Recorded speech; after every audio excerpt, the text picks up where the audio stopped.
Iten. Gila sih, ini yang gua maksud selama ini, kalau Arsenal sangat perlu untuk percaya kepada Ethan Nwaneri, apalagi di tengah badai cedera.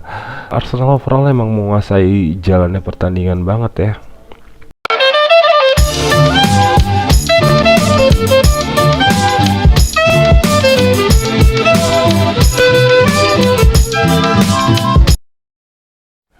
Oke, halo guys, balik lagi di konten Only Gunners ya. Saat ini langsung aja kita membahas review match round 4 Carabao Cup antara Preston North End versus tim kesayangan kita Arsenal FC tadi malam. Oke, Arsenal datang ke Preston dengan formasi 4-3-3 seperti biasa sih, masih formasi biasa, cuman di line up ini, starting line up-nya banyak perubahan yang cukup signifikan sih menurut gua. Tommy Sadford, kiper debutan The Gunners dari akademi, main untuk pertama kalinya debut. Lalu di lini pertahanan ada William Saliba yang emang nggak cedera kan, dia hanya kartu merah di BPL kemarin jadi nggak bisa main. Terus mungkin untuk alasan fitness jadi dimainkan di Carabao Cup tandem sama Jakub Kiwior di tengah. Di kanan ada Jurriën Timber juga sebenarnya nggak cedera lah, waktu itu sempat diganti waktu terakhir lawan Liverpool, cuman emang dia nggak cedera, mungkin alasan fitness juga. Dan yang gue senang sih adalah akhirnya Zinchenko main lagi di starting line up Arsenal setelah sekian lama di posisi fullback kiri. Lalu di lini tengah ada Jorginho, veteran kita, didampingi Mikel Merino, dan The Star Boy akhirnya main lagi yang sudah lama gue tunggu, Ethan Nwaneri.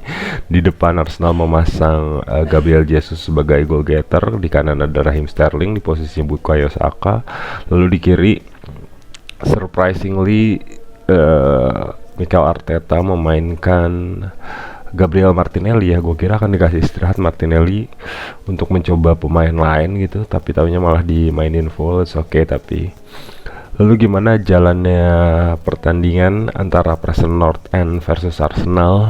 Oke, bagi yang nonton tadi malam, Arsenal ya tanpa bermaksud ngeremin Preston ya, memang sudah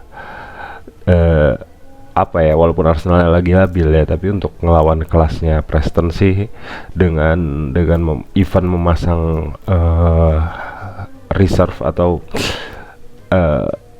cadangannya lah, pemain cadangannya, mostly cadangannya Arsenal, tetap bisa menang sih. Gue emang udah yakin 3-0 skor.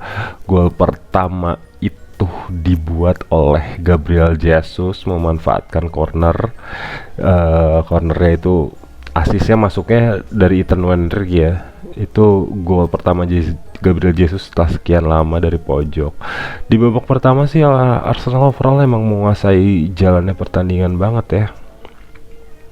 Sangat menguasai jalannya pertandingan, apalagi kombinasi Timber dan Zinchenko seperti yang sudah gua bahas di video sebelumnya, akhirnya bisa kelihatan di match ini, meskipun belum perfect ya, karena Timber juga belum reguler banget, karena sebelumnya lebih banyak main di kiri, sekarang main di kanan.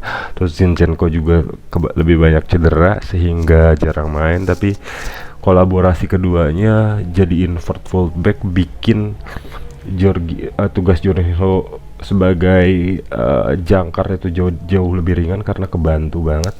Dan Merino serta Ethan Nwaneri jadi lebih bebas untuk maju. Merino lebih banyak di tengah, tapi Ethan, gila sih, ini yang gua maksud selama ini, kalau Arsenal sangat perlu untuk percaya kepada Ethan Nwaneri, apalagi di tengah badai cedera, krisis pemain intinya ya, Odegaard, Trossard yang butuh istirahat, lalu kurangnya kreativitas di lini tengah. Ethan Nwaneri menurut gue adalah jawabannya. Mungkin banyak yang bilang cuman lawan Preston doang makanya bisa shining Nwaneri, tapi menurut gue enggak sih. Menurut gue justru, gue dari kemarin bilang Nwaneri itu sangat layak dicoba untuk main di BPL sebenarnya. Kemarin lawan Liverpool udah pede banget sebenarnya, cuman Arteta telat sih masukinnya. Gue nggak tahu, mungkin Arteta pengen membuat Nwaneri rendah hati ya, karena spotlight ke Nwaneri memang nggak bisa dibohongin lagi tinggi banget belakangan ini. Apalagi setelah Martin Odegaard cedera, kita memang butuh kayak pengganti atau kreator yang lebih sepadan gitu loh, dibanding terlalu memanfaatkan atau forsir Saka dan Martinelli. Tapi mungkin Arteta nggak mau Nwaneri jadi besar kepala gitu, gimana jadi ditahan lah, di hold lah memainkannya. Tapi menurut gue sekarang udah eranya, seperti yang gue bilang, udah sekarang adalah eranya pemain muda ya. Kalau emang dia berbakat dan mumpuni, kenapa enggak gitu. Jangan lihat dari umurnya, dan Nwaneri sangat layak banget dapat kesempatan itu untuk lebih dapat waktu lah di pertandingan Arsenal berikutnya ya. Lalu ya gol kedua itu akhirnya dibikin oleh Ethan Nwaneri, assist dari Gabriel Jesus. Itu tendangan super brilian dari luar kotak penalti, flashing melengkung indah sekali, menembus pertahanan kiper sisi sebelah kanan pertahanan kiper Preston, langsung menjebol. Dan itu gue sih bilangnya confidence goal sih menurut gue. Nwaneri udah, ini gol kedua apa ketiganya gitu di Carabao Cup kan. Dan itu kalian mungkin kalau yang lihat highlightsnya mungkin ya udah itu kayak gol biasa aja. Lamine Yamal, Arda Güler, pemain-pemain muda lain juga sering-sering aja bikin gol kayak gitu sebenarnya. Cuman bagi penggemar Arsenal yang nonton tadi malam secara full kayak gue, pasti tahu dan ngerasa persis betapa percaya dirinya Ethan Nwaneri dalam menguasai bola dan memainkan tempo ini ya, match ya. Karena pada akhirnya kelihatan banget Ethan itu selalu benar-benar ngisi posisi Odegaard dengan hampir sama sempurnanya gitu menurut gue. Aliran bola dari belakang, terus kemudian ke holding midfielder itu benar-benar masuk ke Ethan, dan itu Ethan mengeksekusinya atau mengolahnya tuh perfecto menurut gue. Lalu di babak pertama ya nggak ada ancaman yang terlalu serius banget ya buat Tommy Stafford ya. Jadi babak pertama berakhir dengan skor 2-0. Lalu di babak kedua Arsenal banyak melakukan pergantian pemain, kayak Havertz masuk, Lewis Kelly masuk, lalu Thomas Partey juga masuk. Tapi nggak terlalu signifikan banget sih menurut gue, karena kalau permainan ya udah nggak bisa naik lagi karena itu udah full. Preston juga udah nggak bisa ngapa-ngapain, berharap apa. Cuman Arsenal konversi golnya nggak sebanyak yang kita harapkan atau kita pikir akan terjadi gitu. Karena nambah 1 gol lagi dari Kai Havertz, Kais is scoring again gitu loh. Dan emang seperti yang gue bilang, Kai Havertz salah satu pemain Arsenal paling konsisten di musim ini gitu, kontribusi ya segala macam bla bla bla. Ya itu banyak banget yang kemarin juga ngomong kalau Kai Havertz tuh lambat lah apa segala macam. Tapi kalau bagi penggemar Arsenal yang ngeliat langsung ya seperti gue ya, Kai Havertz tuh memang nggak kelihatan banyak pegang bola, tapi sekalinya dia pegang bola tuh kontribusi dia, gerakan tanpa bola dia untuk mancing kiper sehingga memberi ruang ke rekan-rekan yang lain itu gila banget sih, dan efektif banget. Akhirnya itu salah satu yang membuat Arsenal cukup moncer di lini depan, karena kalau nggak ada Kai, Gabriel Jesus juga sering cedera, nggak ada yang Arsenal nggak punya goal getter yang benar-benar goal getter gitu. Dan untuk posisi false number 9 dan di tengah itu bukan posisi aslinya, bukan terlalu kewajibannya kayak Havertz untuk bikin gol. Kontribusi yang Havertz kasih ke Arsenal gila, udah exceed expectation lah menurut gue. Dan yang terakhir, gue cuman mau komentar lagi. Sebenarnya kemarin udah janji ya nggak akan komentar tentang Raheem Sterling, tapi gatel juga akhirnya setelah nonton pertandingan tadi malam. Sterling untuk pertama kalinya main full 90 menit. Di pertandingan lawan Preston North End ini dia terlihat lebih better dari sebelumnya, tapi tetap ratingnya tuh jelek banget. Karena ya kalau ini pure, kalau penampilan Sterling ini bukan karena eh, lawan Preston, kalau pertandingan performa Sterling ini nggak bisa di-compare sama Ethan. Tadi gue bilang kalau Ethan Warner itu ya bukan karena lawan Preston jadi kelihatan bagus. Nah Sterling ya karena lawan Preston kelihatan bagus, karena kalau ketika lawan tim lain butuh, even sebenarnya mengecewakan sih menurut gua lawan, kalau secara standarisasi pemain Arsenal ya mengecewakan.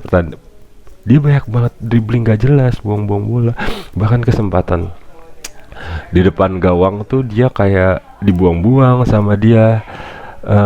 Dan itu menyebalkan sekali sih sebenarnya, dan itu sayang gitu loh. Ya kalau Gabriel Jesus gue udah nggak bisa komen juga, karena bukan nggak bisa komen, masih memaklumi terus pilih kasih sama Sterling ya.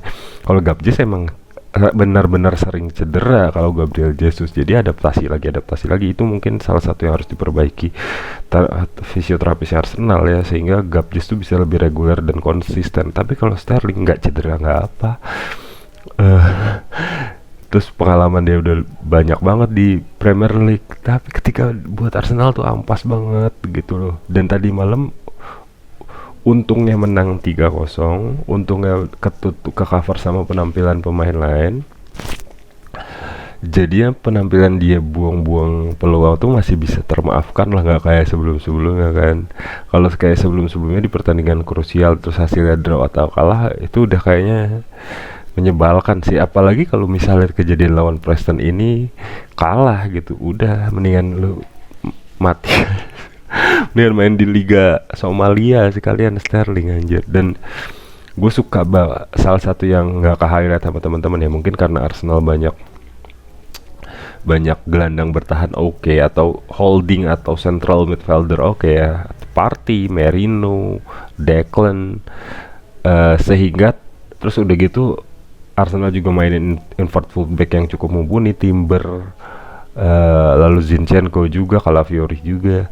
Jadi posisi holding midfielder atau defense midfielder tuh kayak penuh banget di Arsenal gitu loh.